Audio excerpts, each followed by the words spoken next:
I am here with Kevin and Heather Wilson. We do have a deer down. It just happened, so it's pretty awesome. We're not going to give away who it was, but it's a super great dude that we all love. Let's go check out a big, huge whitetail. I'm not going to spoil it for you. It's going to be awesome. Stay tuned.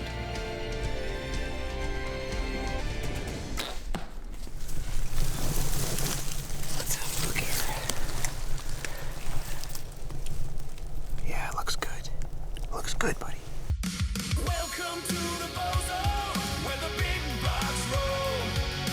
Draw back, let it fly, watch those antlers sky high. Bowzone, a How to Hunt series powered by Argo, is brought to you by Argo XTV, Go Anywhere. Escape Trailer, built for you. Zeiss, confidence in the toughest conditions. And these fine sponsors.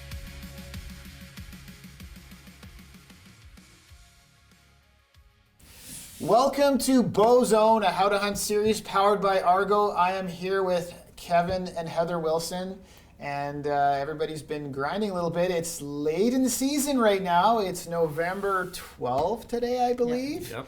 And we do have something special that's coming up after the commercial break. We do have a deer down. It just happened, so it's pretty awesome. Yep. We're not going to give away who it was, but it's a super great dude that we all love.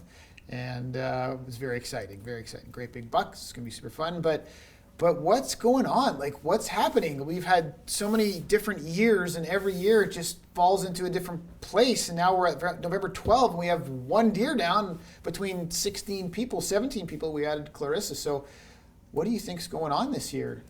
It's crazy. I can't believe it either. We haven't even seen the action that we normally see, but it has been on some bucks. But you can maybe share a little bit what you've been up to. I've seen a few bucks. My timing hasn't been great with the bucks, so we'll get something on camera and it's I just couldn't sit that night or whatever, and I could have had a buck down if I had sat. But So is it just time, do you think, for you guys? Has it been just like kind of time, not as much time into the stand, or has something to do with the weather? Because it's plus 10 right now.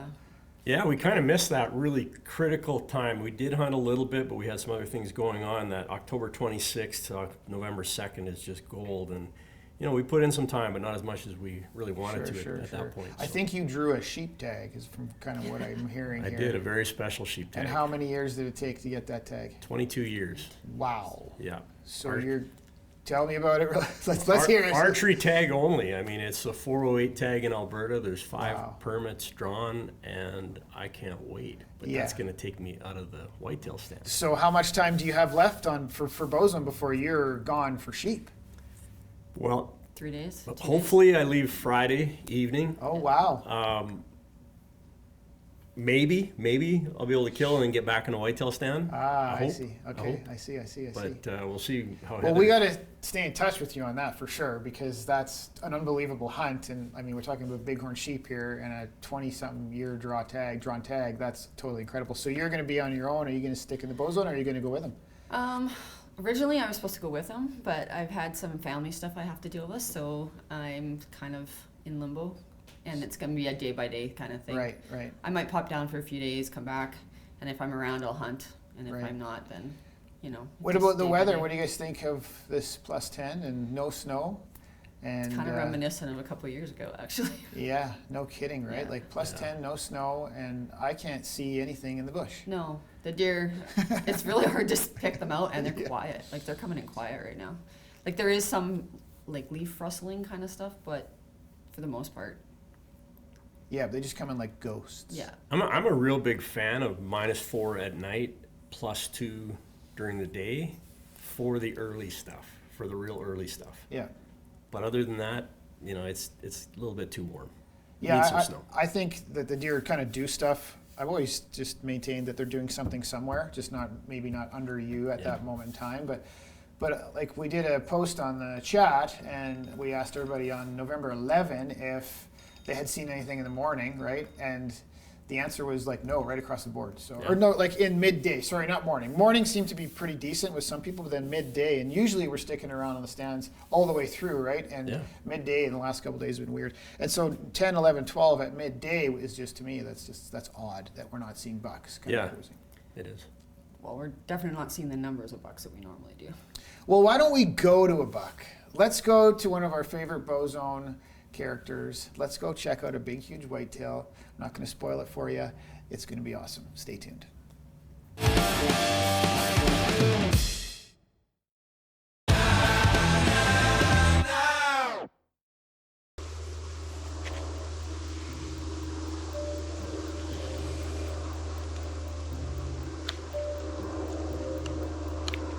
We're using the low-down viewer. I found a camera that I had left out for over a year, and I didn't realize it was left there, so we walked past it, pulled the card, and cool stuff. That is a big deer, and that was a month ago, and I know who it is, and I'm so excited that he lived. So, fingers crossed that he keeps coming out.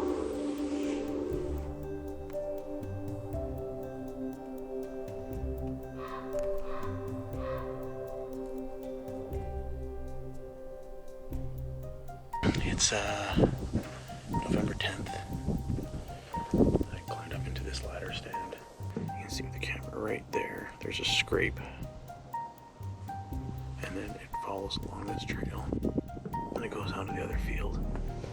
And then all along in here, that tree line is a ravine that drops in. And then it comes out over there. There's another ravine, and that tree line drops in. So they'll come out, it'll come out from over there, they come out from this side. So it's kind of central. I'm not gonna lie, if that big four walks by or the double split brow buck, I'm gonna hammer one of them. So we'll see.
Just got home.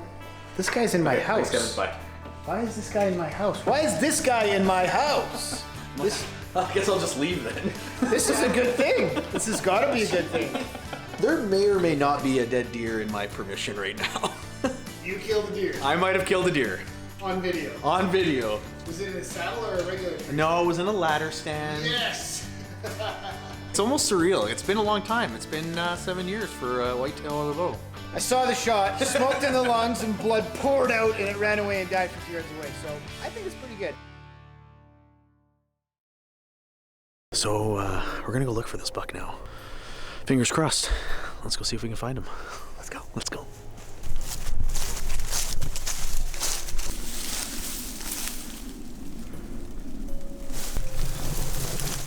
Let's have a look here. Yeah, looks good. Looks good, buddy. Memento. Look at that.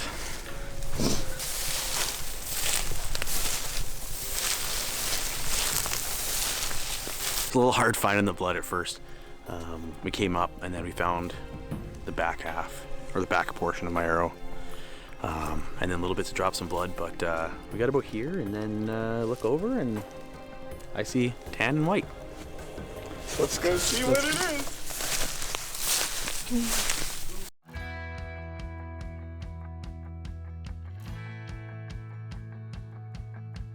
So, sat my ladder stand today, center of the property. Seen him come out about 140 yards away. Started making a left. I needed him to come right. Gave him a little grunt, looked my direction, gave him a second grunt, and came in on a trot, got to about 20 and change yards. Turned broadside looking down the trail and stood right in my shooting lane and sent an arrow right into him. So he took off into here, thought I made a pretty questionable shot, but turns out it's not so questionable.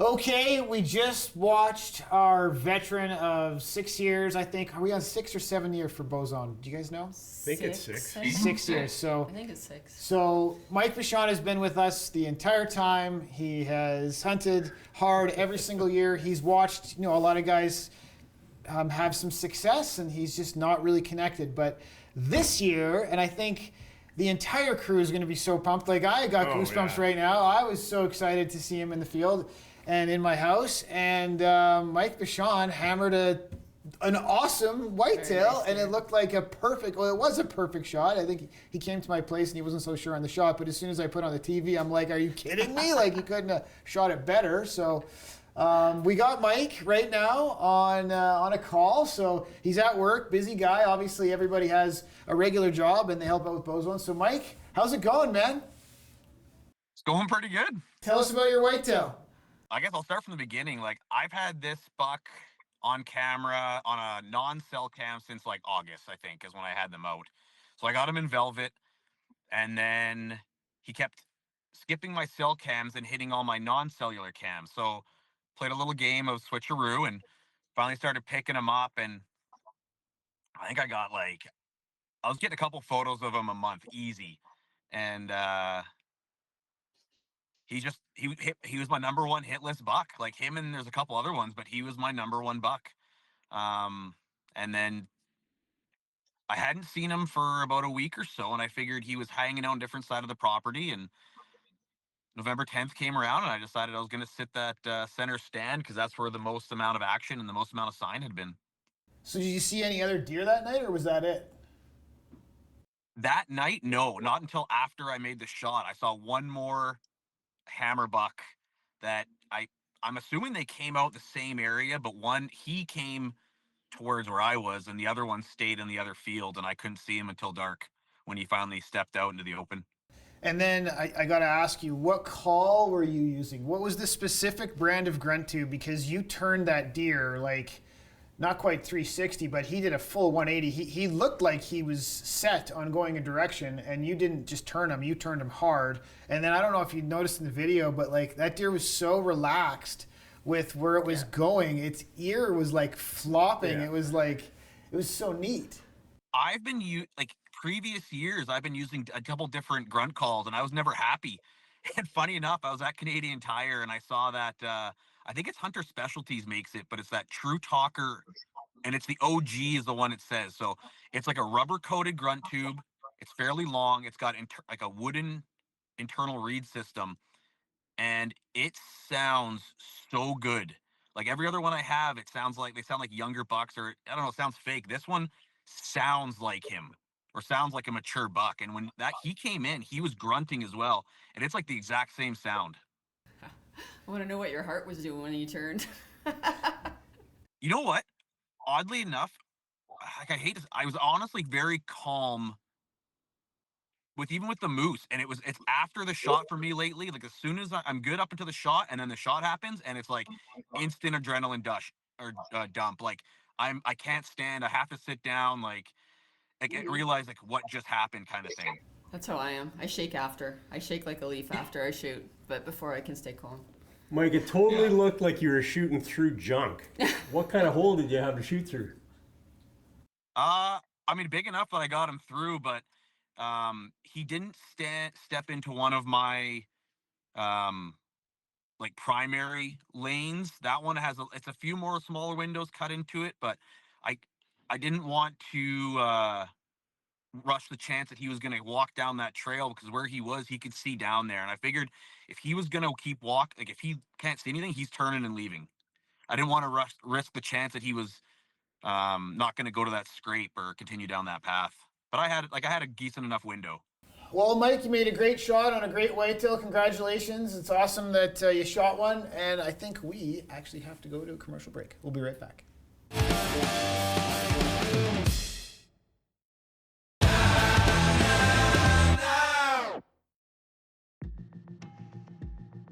November 1st today. I'm surrounded by scrapes. Haven't heard a deer yet, but we're only about maybe 15-20 minutes into legal light. Hoping for good things. Heather's sitting about 400 yards away on a really big scrape. We've got our eye on a couple good bucks in here. We'll see what happens this morning.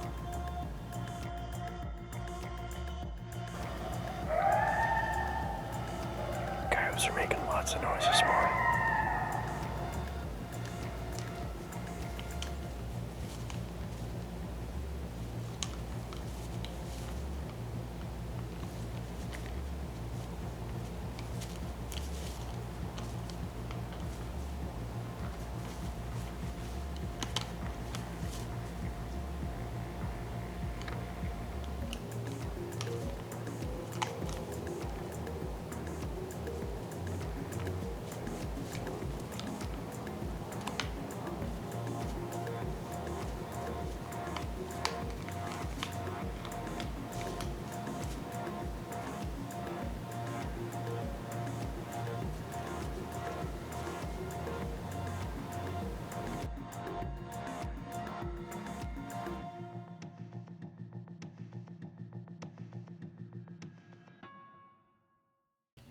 Well, we just saw Kevin's pack real quick. Kevin, you haven't had tons of time, but you're in the stand. You're filming some bucks locking up horns there. And I think from what I've heard, that's like the same area where your target buck is. So what's the score? Where are we at now? Well, score's still about 10-0 for the deer. They're doing pretty well with us, but I think we're getting closer. Timing was a big issue, like I said. If we'd have been in the stand in that early pre-rut, right between October 26th to 30th, I can't remember the exact date. We caught him daylight. It was Sunday. So you got It was Sunday. Every Sunday I go, crap, if I'd just been in the stand last week. So was it like a daylight photo? Are we talking a photo or multiple daylights? One daylight photo of him. Yeah. That's funny. 2 dark videos of him. Yeah. Within 2 days of that. Wow. And he was 24 yards from the stand. I have one photo of the daylight of the one I was after too, right around that same time. Really? Well, and he was so relaxed, just walking, flipping his tail. Same with mine. Had no problem. Just a big whole buck walking in like the most unsafe place, and just it was one, and that's what got me fired up, right? That's why I did 10 days. That's why I've done 10 days, because I got this daylight picture of this buck just cruising through the spot, and you're like, okay, if you're doing that, then you'll do more of that. Yeah. But nope. But it's the same old thing, right? Like they're moving somewhere. Those big deer are moving somewhere. They're not just always frozen solid in a bed. Sure, but maybe not in the day like that. Right. But what amazes me is those daylight videos. Yeah.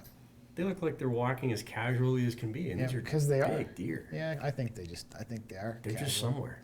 Yeah, they are. You're right. Finally gonna get on. They are just somewhere. Yeah. No, that is really good. So what's the plan for the sheep stuff then? You're like you said earlier that you're gonna take off for Friday. So I think if we can, we'd like to play some of that sheep content. If you end up like shooting a ram and coming back in a couple days and getting back on a Bowzone, like we're gonna bring some of that to the show if that's okay. Yeah. So Heather can't come right away. So hopefully, like Daryl Legg's going to join me. Oh, perfect. Daryl's a big sheep guy. If you guys don't know that, he loves sheep hunting, and so he's going to come. Is Daryl hunting sheep right now?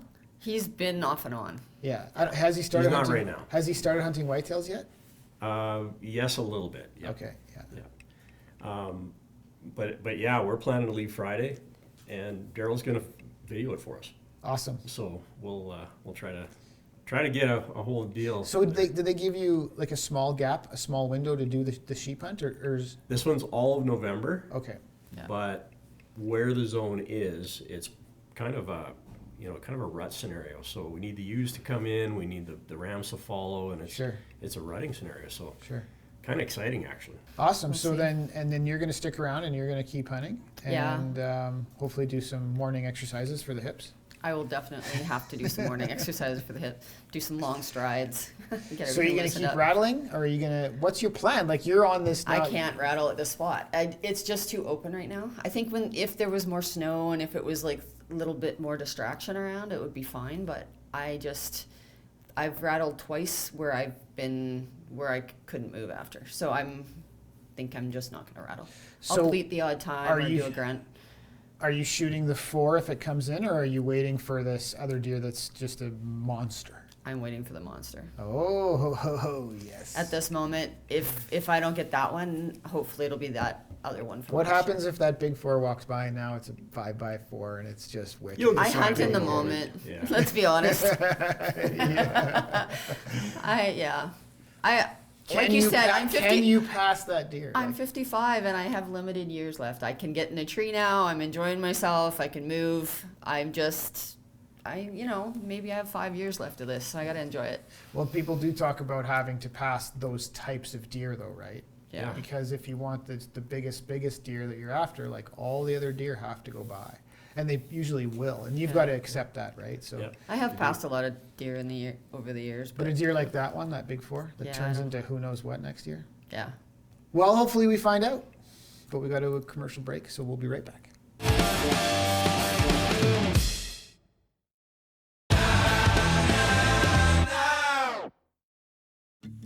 Okay, this is super cool and exciting. I found a giant, a Bowzone mega giant. I'm gonna put like a sneak on him, so I'll show you what I'm gonna do. I'm gonna put in my bow holder, my bow rope, bow and bag hook, a hodag rope. I'm gonna put the pegs in so I can climb the tree. We'll put the camera on the hodag rope, and I'm just gonna get this all set up in advance. I'll wait to see if he does what I need him to do in the daylight, and once he does that, then this is all set. All I have to do is have the stand on the back, on my back, go into my bow, slip up the tree, and basically shoot him. So I'm gonna wait for him to make the mistake, but this has to go in first.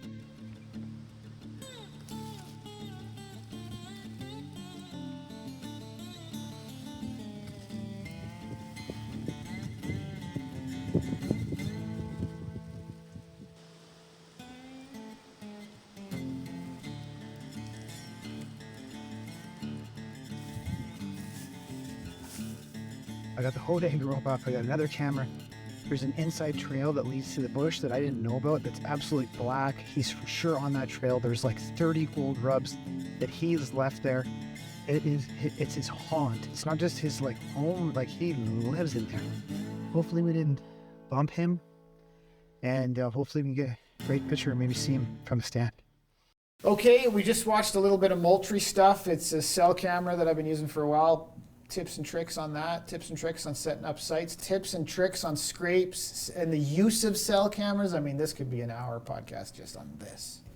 We can talk forever about that, but we talk a lot about setting cameras because, of course, we adjust them separately, and I have a little different way of doing it than Heath, but I've started moving. I've actually run cameras low, like knee height. I know a guy that puts them right in the ground and then kind of buries them and hides them Yeah. and shoots up like that. Yeah. Yeah, and I've also started doing what a lot of guys have already been doing, Yep. putting them up above head height Yep, at an yep. angle, and but a lot of it really depends on how your bucks are acting. Like some of those bigger bucks, man, they get caught on a camera once, they don't want to. They'll walk right around it. Yep, 100%. I just showed you guys the deer that I found early season. Actually, in that video, it was September. Found a big drop tine deer, and it was one picture straight in the face, and then never saw him again. Yeah.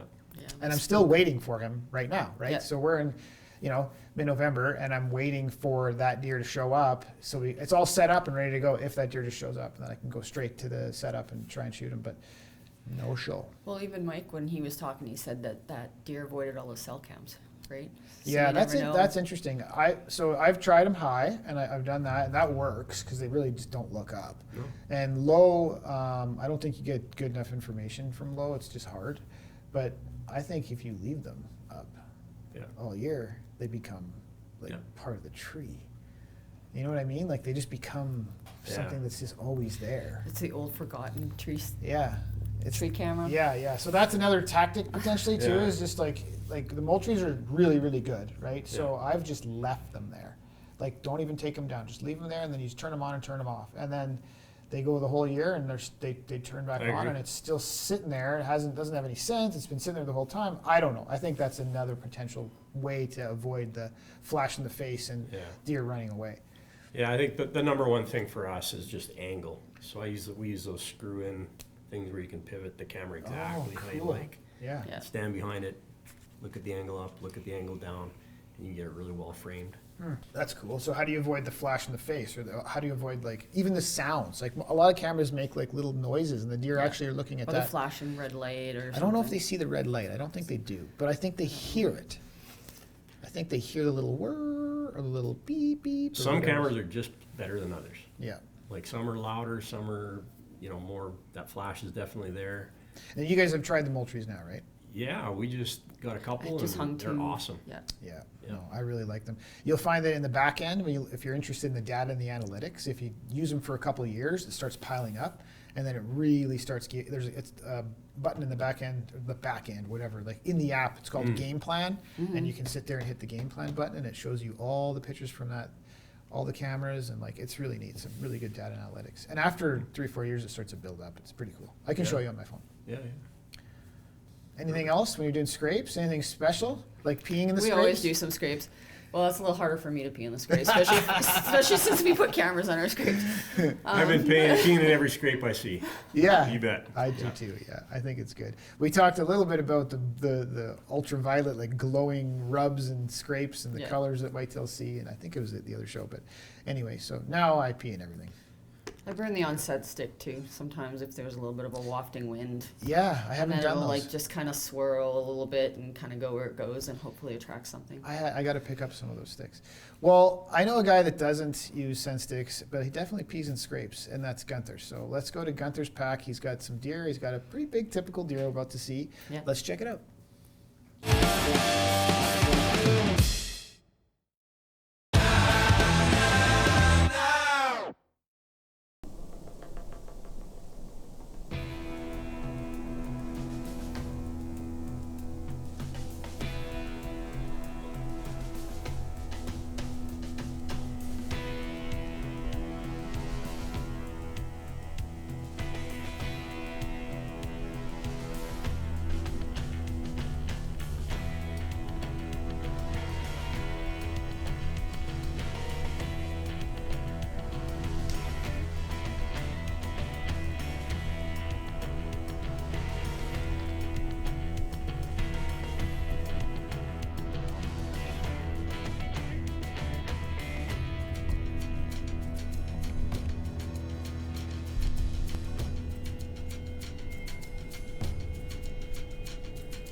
And we're back. We just watched some of Gunther's footage. He's not in the video because he doesn't film himself for whatever reason, Mr. Elusive. But Gunther's on some giant whitetail, and he's filming everything that's going by. So it's pretty cool, actually. He's got some pretty neat deer. He had some non-typical deer. He had deer rubbing trees, and then he had a big, huge 5 that looked like it would be a pretty big scoring whitetail, typical whitetail.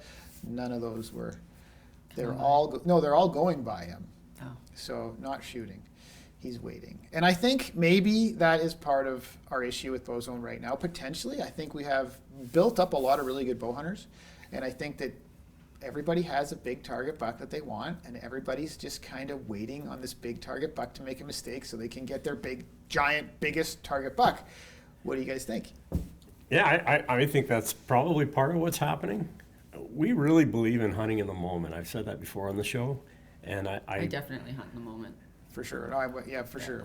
We have a couple target bucks that we're really interested in, one in particular, and we're trying hard to give Heather as many opportunities for that buck as possible. But honestly, if it comes down to it, especially this year, because we have less time this year to hunt Yeah. with this other tag that I have, Yeah. you know, depends on what happens. If I see a nice buck and I like it, I'm going to shoot it. Shoot him for sure. But I think Mike Bachand, we saw his whitetail. That was his target buck. I'm on one. Gunther's on one. You know, I just talked to you guys. You guys are on one. Yep. Secretly, everybody has their little secret buck, right? So it's kind of an interesting setup. And before, in years past, we were just all kind of like, let's go shoot some bucks. And we got lots of bucks down. We got some big bucks down. So I wonder what happens next. Do we start crushing these target bucks as the weeks go on, right? Maybe. I think so. It just sounds to me like people are getting a lot closer to them. So Yeah. they're finding these bucks and then they're figuring out how to hunt them. So that's a big part of the whole bow hunting equation. Sure. There's also the surprise bucks that come in, and then people are kind of caught Oh, off I guard. love surprise bucks. I never get surprise bucks. I don't get them very often. I've had a couple for sure, but Yeah. whether or not you get a shot at them, that's another question. But My buck last year was a surprise. See, that's pretty awesome, right? Yeah, yeah. I'm hunting like one specific animal, and I'm just waiting for him to walk by. Basically, it's like super simple. Right? Just sit there and wait. But yeah, you're right. I should get a surprise. well, I have two, same stand. Wow. So the one from last year that I screwed up on. If the big, huge four. If he comes back, I haven't seen him since. Oh, that thing So is if he awesome. comes back, and then this other one that He's I really like. funky. He's I'd up shoot either. high and yeah, He he's wouldn't really score good. as well as the other one, but he's a nice buck. So this will be a weird question, but maybe not. Like I find that lately I'm getting a little stiffer in the stand as I get older, and like it gets a little tougher. And do you guys have any? I want to know why you're okay. asking us that And well, question. because you're older than me, and I think I'm one of the oldest people on the show, but I'm starting to have a hard time seeing. Like I got to get glasses. I have glasses, but I refuse to wear them. And then also like just getting like stiff hips and knees. Are you guys doing like morning workouts or something? And what do? You wear your glasses? Like what are you doing? Both. It depends on the day for wearing them, but I prefer to have contacts. Yeah. When I'm hunting, but the stiff, man, dude, like that's a major The problem. tines Do and you the wake up lumbar are hard early to and go. do like a stretch or something, or because I'm starting to realize I have to? He does the old man walk from the bed, actually. Every morning. It's true. No, but how do you deal with that, right? Because there's a lot of I people just that limber get up. into our age group, Yeah. and it's like, okay, I only have maybe 10 years left that I can maybe do this passion. I can do this. So Yeah. am I like? There's got to be some type of Mobility plan. training is the only way to solve those problems. The joints Keep the just joints don't work going, yeah. like they. sure. So do you You know. do that? Is my question. So we're starting to do it. Yeah. I actually just bought a membership on an app to start. Okay, doing great. that more. Well, we'll talk a little bit more about that. We're going to go to commercial break, but I kind of want to find out what you guys do because I know I'm going to need to start it. We'll be right back.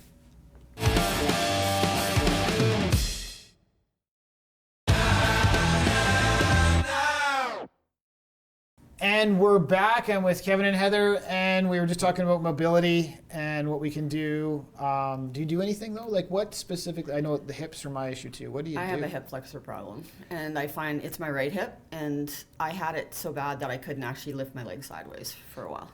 So I had to go to physio, and they've helped me strengthen and even off my hips a bit. So And I think the reason, and Yeah. I think the reason for me is, like I just did 10 days straight after this one deer, and I'm sitting the whole time, and that's the problem, is you're not moving.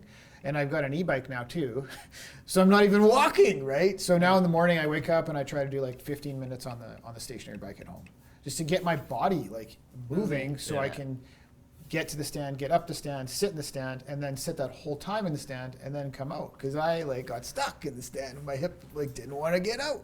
Every hour or so, I literally just take a risk and I stretch in the Okay. stand. Yeah, It's really? just- I have to. I'll I'll lock So up. do you I have won't like be a able to little get down. do you have like a routine, like left leg, right leg? Or... Yeah, not really. Just whatever hurts.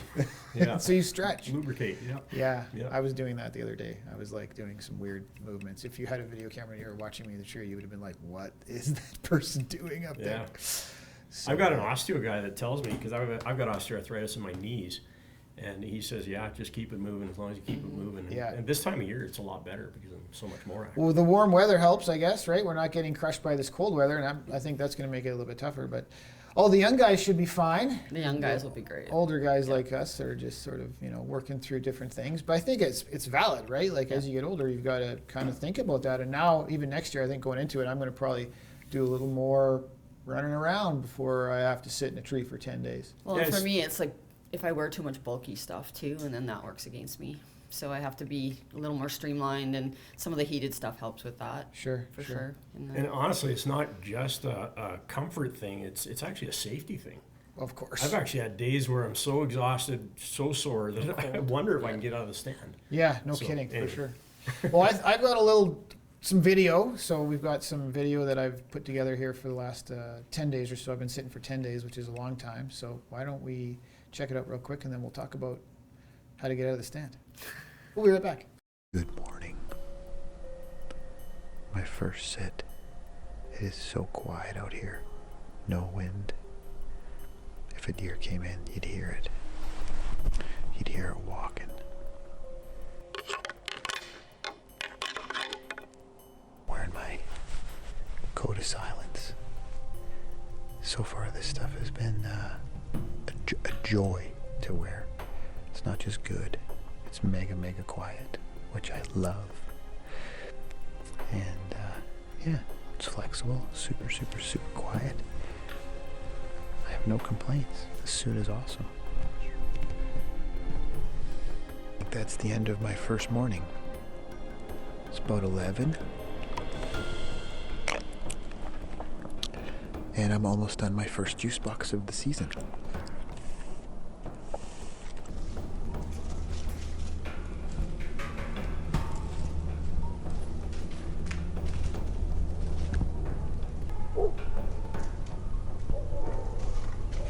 I think I'm on day 6. So I've only seen a couple of small bucks. I haven't really seen much, but I've kind of been hunting just one deer. This deer is a really nice deer. And he really hasn't broke daylight much, only one time. And he did it in the evening. So I'm hoping he does it again tonight. If not, we'll just have to wait him out a little more. Maybe as the rut kind of keeps cooking away here, he'll start making more mistakes. He doesn't make many.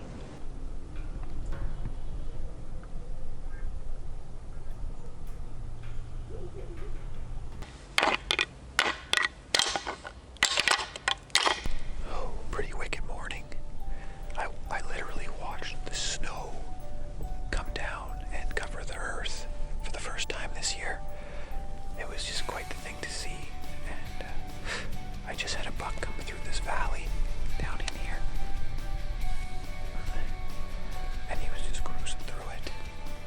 So I just popped a couple grunts and grunted him right underneath the tree.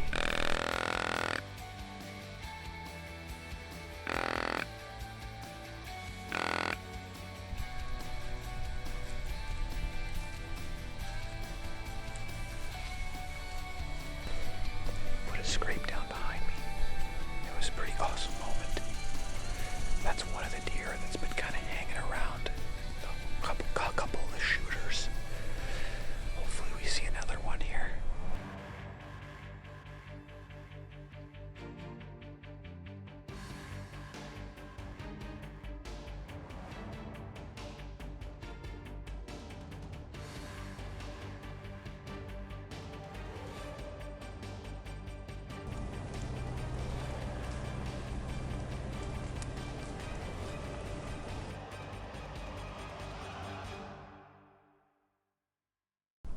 I rattled and snort-wheezed in 2 bucks.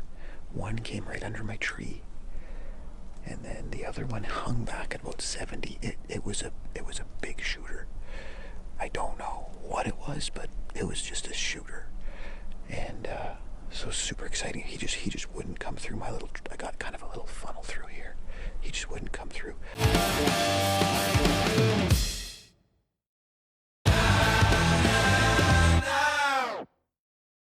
Okay, so you got some nice bucks there, but you're not shooting because you have your eye on something specific. Tell us a little bit about what you've been up to. Yep. So I've been hunting for 10 days, and basically I take a little break in between and have lunch and have a little soup because it's been kind of slow midday for everybody. So I've been skipping that part, but I've been going every morning, every evening, and I'm hunting one specific deer, and yeah, just trying to get into a spot where he'll just walk by. And I had one encounter where I rattled in 2 bucks. He was one of the bucks. He was in the back end of the group, and he kind of let the little buck go and run around all over the place, and he hung back and he watched the little buck do a little thing, and then nothing was there, so then he just sort of like ghosted off.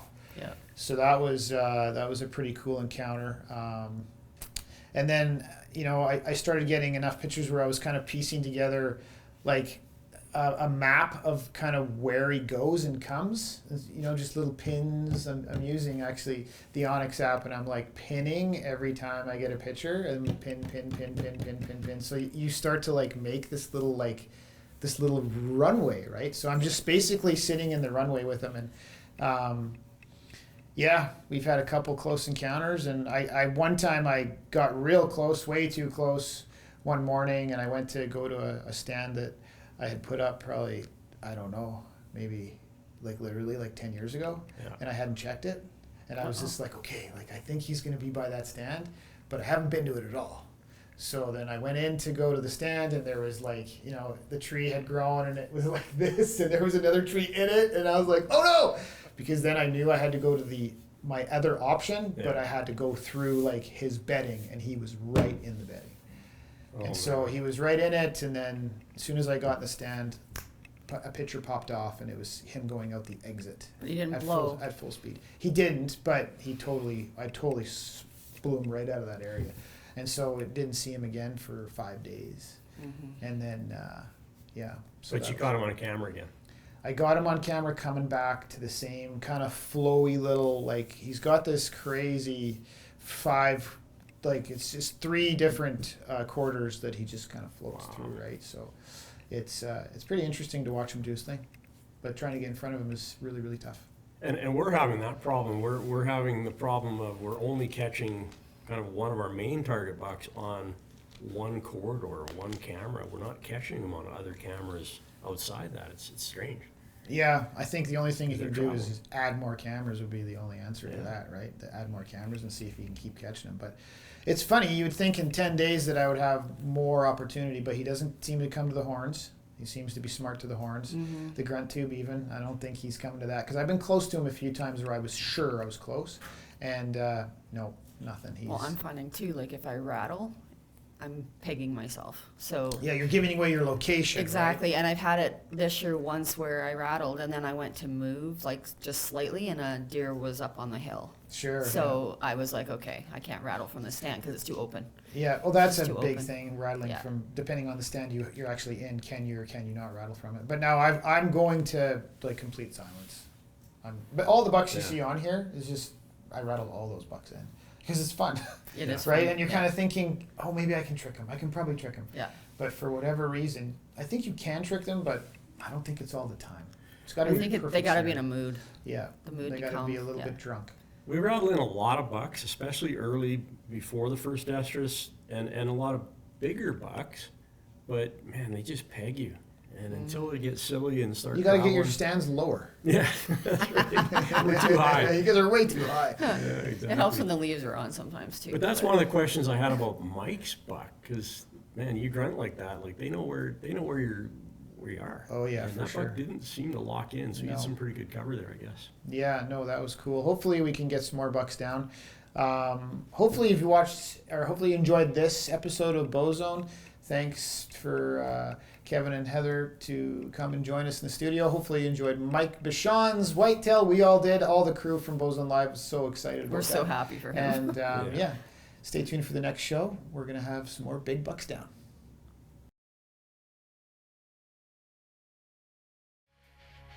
Bowzone, a How to Hunt series powered by Argo, is brought to you by Argo XTV, Go Anywhere. Escape Trailer, built for you. Zeiss, confidence in the toughest conditions. And these fine sponsors.